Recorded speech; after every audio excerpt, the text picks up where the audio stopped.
Hi guys, Claus here. Last video we had a question about going back and forth between doing all the right things, exercising, working like crazy, sleeping enough, getting up early, going early to bed, all of these things, right? Having the right rituals and being the superman we all want to be, or superwoman. And then dropping out of it and eating brownies and whatever, ice cream and binge watching series and doing nothing, right? The two opposite realities. How do you be consistent in your life? That's the question here. And last time, there was one reason we pointed at and explained. In this video, I'm going to focus on something that most people carry around without even knowing it. And that is the fact that we think that stress is going to fix our things. That if I'm not stressed or afraid or somehow have negative emotions in me, then I can't perform. And many people say, what do you mean? I don't know what. And that's why we go around stressed. Because if you thought that stress would ruin your chances of getting that promotion or, taking care of your kids or, whatever it is that you think you're stressed about, then you wouldn't be stressed.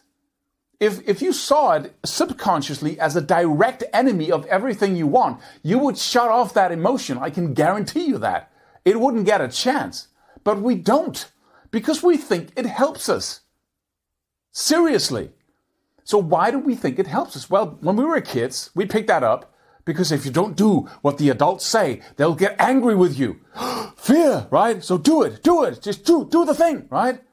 If I don't do what, then you won't be a successful adult if you're not good in school. Oh, I better do it, right? So we picked that up because we raise kids still like they were going to be hunters and gatherers and warriors, basically. And when you grow up, you have to go away from that whole philosophy of great results coming from fear. But we're not there. And so we go, we get mad when we don't do the right thing. And then we jump out of the state of boredom or laziness. And now we do the right thing. We go run every day. We go on that diet. We do everything right. We plan our days, right? With that background feeling of enough with the bad stuff, right? And then suddenly, because stress can't be in your system forever, it simply can't. It's toxic, right? It's meant to make you good at fighting a war. Life and death, that's what it's good for. That's stress, it's fear. And when you get to that point, you get stupid. So you can't react to your environment in an intelligent way. Why? Because that mechanism, that war-like mechanism, is an animal-like reaction. So you go from your frontal lobes, which are really uniquely intelligent on this planet, to the deeper parts of the brain. And you react like a monkey to very complex situations in your life where you have to do things that monkey cannot do, or monkeys cannot do. Just imagine being in a game and you really want to win. And you go, we lost the last time. I'm the coach now who's talking to all the players. We lost the last time. I'm sick and tired of this. This is enough. Now we're going to win. Go out there. That might be motivating in the beginning, but just imagine going around the playing field like this. We're going to win. That's not going to happen. Why? Because you become stupid. You can't, participate in that complex game of strategy and, have access to every resource within you and your whole brain while you feel like that. Because you think you're fighting a war. And when you do that, when you fight a war, and I plan my days, and I get up early, and I get down to bed, and you are in a state of exception, right? It's an exception. It's like, this is not everyday life, because you have that stress feeling. You're fighting a war for success, right? Or sprinting, like we talked about in the previous video. And that emotion of stress, of anger, of had enough, of frustration, will only get you so far. Then you collapse. People who are stressed all the time collapse. They get sick, really very sick, or, just drop out of it and binge watch series and eat brownies and just, I can't deal with it all, man. It's just too much. It's too much. What's too much? What's too much? Just think about every single activity that you do when you do everything perfect. What's too much in that? It's in here, it's too much, right? It's because we don't think we can do all that and be calm inside. And that is the place you want to focus.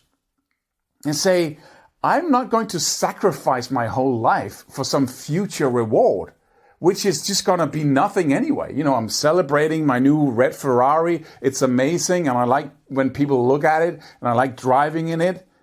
But it's just going to be a car when time goes by, right? Oh, it's just a car. I thought it was a dream, right?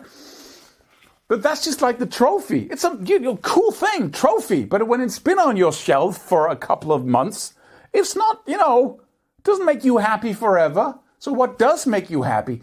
Being in the game. But it doesn't make you happy being in a game where you're stressed all the time. So you have to design every single day and week so you like being there. Right? You have to design it, see where do I want to go? What short-term results do I want to create, right? Do I want to increase my income? Do I want to, improve my body? How am I going to do that? How is this going to be a fun game? Right? That's why we have games, because it's a miniature of life. You go onto the playing field, you know exactly what to do, you know how to win, you put the ball in the opponent's goal. That's specific, that's accurate, that's why we say goals should be specific and accurate. Right? And tangible and measurable, right? You must know it. If you don't know, I just want more money, then you won't be motivated because you don't know. Just imagine that you go onto a playing field and nobody really knows what the game is about. Well, we just want to win, but how do you win? I guess it's, okay, let's start. That's how most people live their lives. You set up an exciting game, but make sure that you step out of the playing field on a regular basis, right? When we're supermen or superwomen, we go in there and say, this is my life.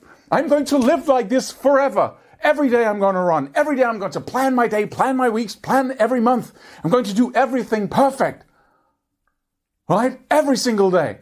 Are you crazy? That's like saying, I'm going to play a game of football forever. You need to step off the playing field, and sometimes you need to party a little bit with your teammates, and, you need to recuperate, and you need to look at what happened and how you can become better. You need to train and practice, learn new things, talk about the next game, and then go into the playing field again. It's super stupid to believe that we can be on the playing field always. And the reason why I can say that without fear is because I was super stupid. Right? It was like, I want to be perfect, because if I can be perfect, I can have the perfect life. There is no such thing. But there's an exciting game, right? There's a cool, engaging, passionate game about achieving something that won't make you happy long term. But the achievement of it will give you more freedom. I shouldn't say that it's valueless completely. We'll talk about that in another video. It has value, but it's just not the exciting value that we sometimes feel when we think about what we want and how to achieve it, right? Oh, I wish I had $1 billion. That would be amazing. And then, people who win the lottery are actually not happier when you visit them, 6 months or one year after. But it's who you become in the process. Yeah, whatever. But just set up a really cool game. Don't waste your time. Don't just, say, I'm going to suffer now and be stressed and frustrated and angry so I can achieve that goal over there. I can hold the trophy and then suddenly, my life is all perfect. It's not. The game can be perfect, but that's today, right? So get in there. Make sure you design it so it's exciting. It's, all of these things. And there's some leisure time where you celebrate, right? And you can use the leisure time as little bonuses and say, okay, I'm going to cold call 100 people. Once I've done that, right, I'm going to eat brownies and binge watch the series for an entire day, right? In my pajamas, doing nothing but that until I'm just fed up with it, right? See you in the next video, because we're going to talk about another element that we don't think about, that people are programmed with for some reason, that will, control this behavior of going back and forth between two different states. See you in the next video, and don't forget to subscribe and go download the free product on the website, all of that. See you.